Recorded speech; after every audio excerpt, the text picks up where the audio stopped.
Hello, everyone. I'm Bonnie Russell, Product Manager for Knowledge Commons. My colleague, Larissa Bayback, and I are excited to tell you a bit more about publishing and collaborating using our platform. Launched in 2016, our platform hosts content from around the world in 73 different languages.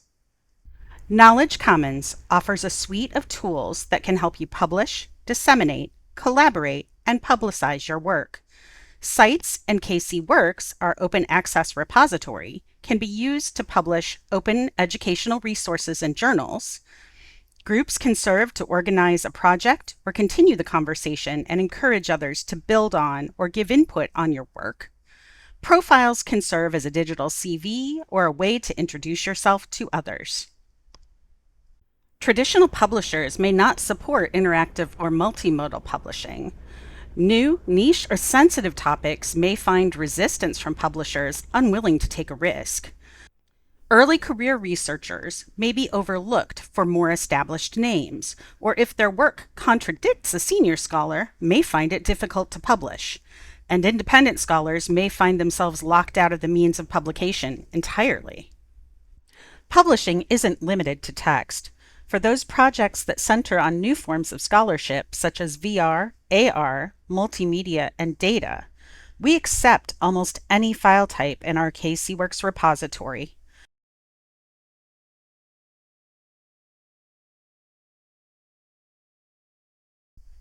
Our first example is Dr. Kendra Preston Leonard's Music for the Kingdom of Shadows.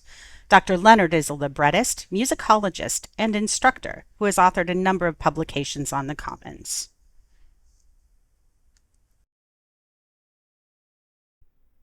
Our next example shows how to use a metadata-only record in KCWorks to mint a DOI and disseminate your open educational resource to a wider audience. Focus on Henry V, Navigating Digital Text, Performance, and Historical Resources, was authored by faculty and students at the University of Georgia and the Université Paul Valéry Montpellier III, and published using the Scalar platform. This record feeds through to Google Scholar and other aggregators, bringing more attention to the product. Our final example is Who Built America, a new, expanded version of the American Social History Project at the CUNY Graduate Center.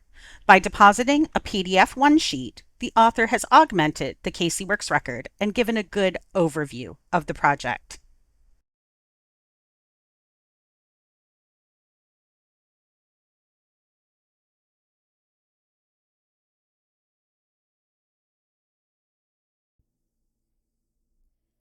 The tools of Knowledge Commons allow you to develop a networked approach for creating, sharing, and discovering OER.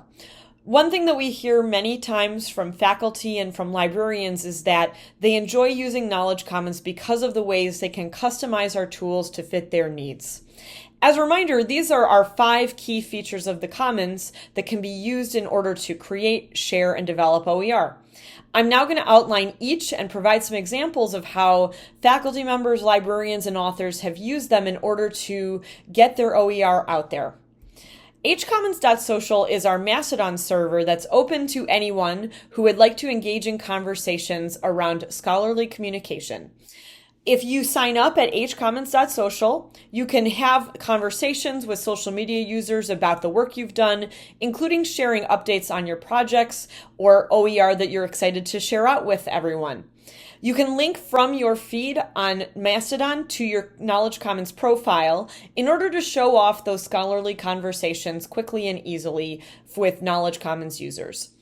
Profiles is the section of our website that you start creating as soon as you sign up. You build a profile that showcases your projects and publications, including blog posts, KCWorks uploads, and a bio, by simply starting to just do things within Commons.